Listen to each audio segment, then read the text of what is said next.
Hey friends, Cherie here. Welcome back to the channel, Cooking at Home with Cherie.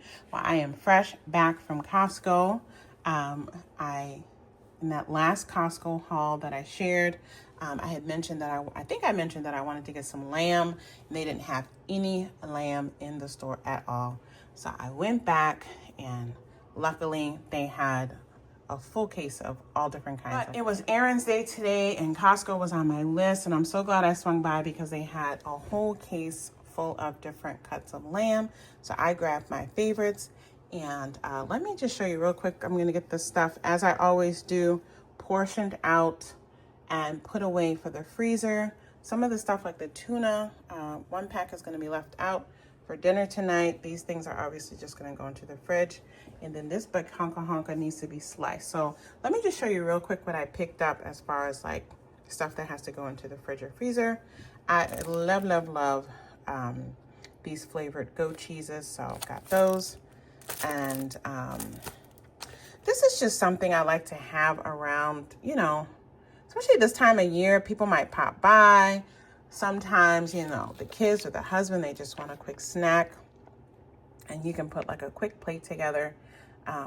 Yeah, so I picked that up. I haven't picked up one of these in a long time. And actually earlier this week, hubby and I wanted kind of an appetizer thing. And I told him, I'm like, gosh, I wish I had like some prosciutto or something that I could put out for a little snack. It's like we didn't want a full lunch. We just wanted to have something little because we knew we were going to eat dinner early. But anyway, grab that.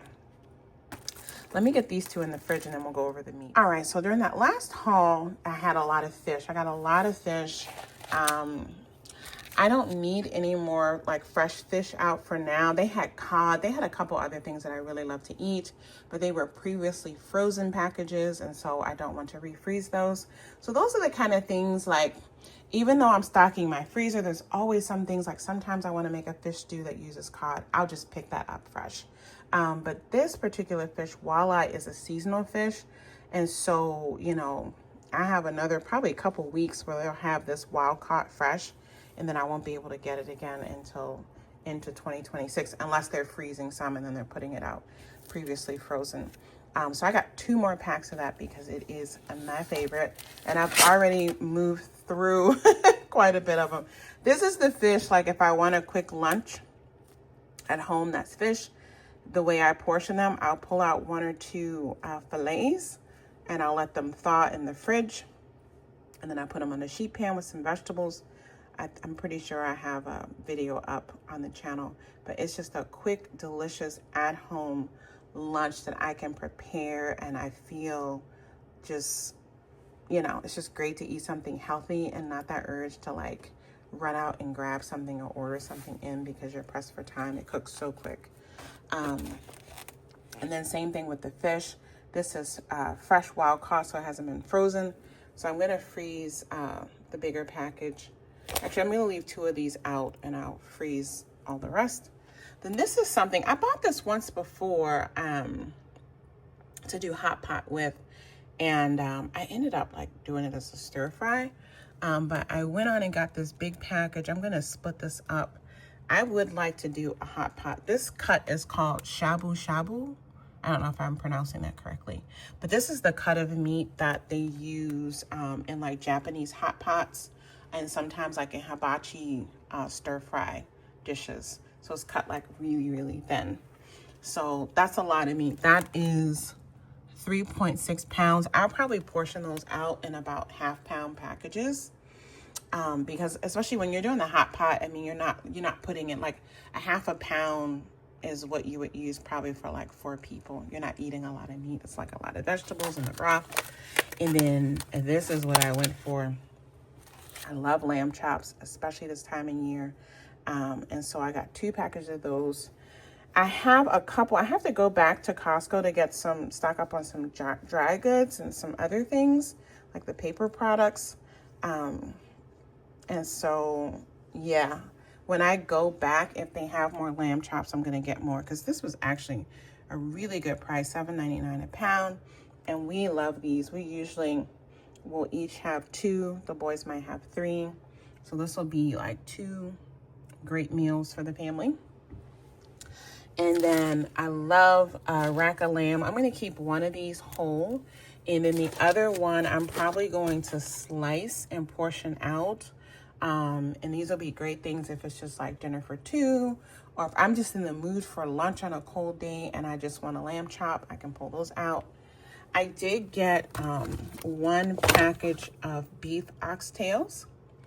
I got 2 whole leg of lambs. These are boneless leg of lamb. So this is all meat, no bone weight. And so these were $6.49 a pound.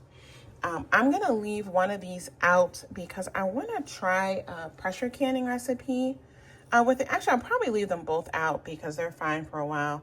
But this is going to be one of the first things from this, well, the only thing from this batch that I'm going to be pressure canning. I'm going to test out a lamb recipe that I've been wanting to pressure can, a lamb stew that I make. I want to see how it is pressure canned. And if that's great, I'm probably going to do the same thing with the other. I think in my butcher box order, which will be coming soon in the next couple of days, I think I put a leg of lamb in there that has the bone in. And that I like to roast, whole. And then this is a new cut for me. I've never bought this cut of meat before, but it looked interesting. It's called the beef plate short rib flanken style. These were $10.49 a pound. And, there are quite a few slices in here. We love a beef short rib. They had the really thick ones that are like really fatty and had the big bone in it. And I didn't want that. I mean, you're paying, and I think they were priced a little bit more. But this one looks like a nice cut with a good amount of meat on it. So I'm going to test those out.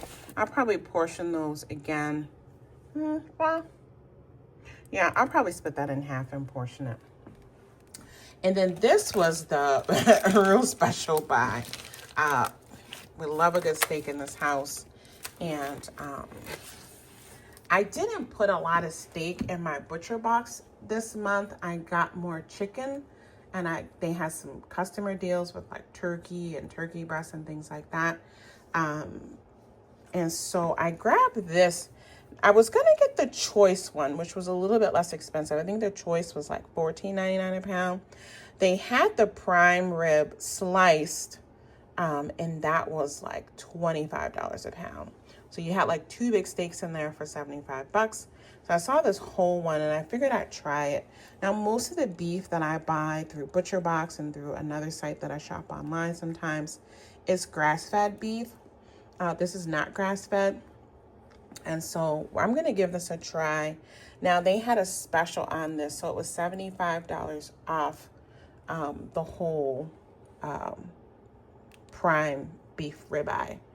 And it's boneless. And so I'd spend a lot more than that, getting probably like 4 or 5, maybe 6 steaks. So this is 14 pounds of meat. So what I'm going to do, I will get my scale out and I'm going to portion these out. I'm going to cut some a little thicker.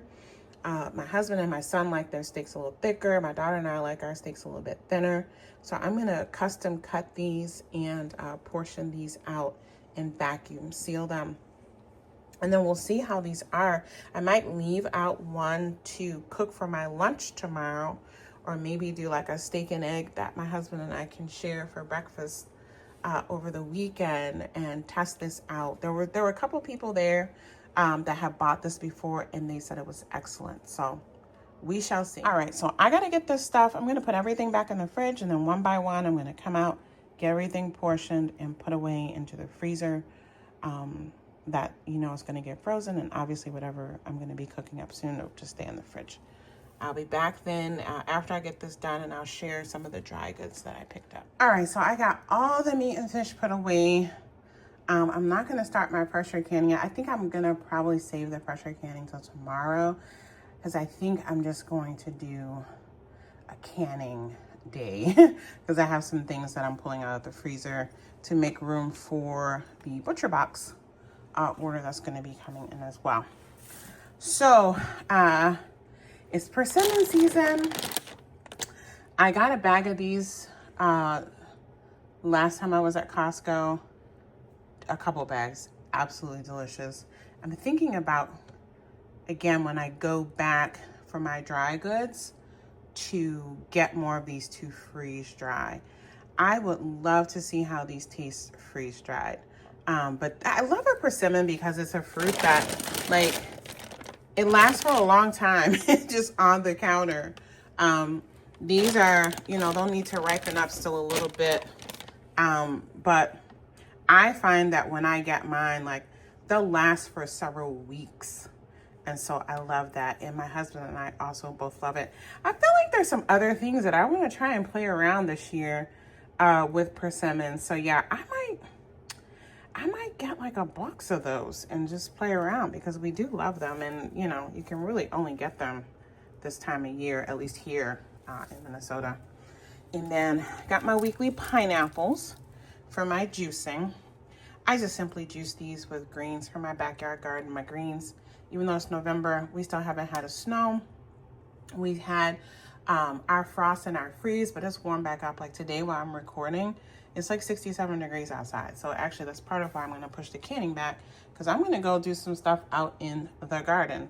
But I still have kales and collards and Swiss chards growing out there. Plus, you know, I grow them indoors, which again, if you're not watching my gardening channel and you like gardens or you just want to see what's involved, maybe it inspires you to start your own backyard garden, kitchen garden, indoor garden, whatever, check out Gardening at Home with Cherie.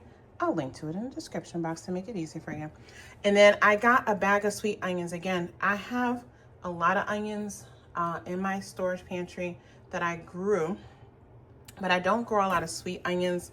I've worked my way through a lot of the one variety of sweet onion that I grew, the Walla Walla onion. And I've gotten those put up and preserved, or we've consumed them. And so I needed some onions for the canning of the lamb that I'm going to be doing. So I grabbed a bag of those. I have peppers that I'm going to be pulling out from my Azure Standard haul. You should have seen that. I'm going to use those. And then I also got carrots in my Azure Standard haul. So those are the vegetables that I'm going to add to the lamb stew. But you're going to see that in a separate video. All right.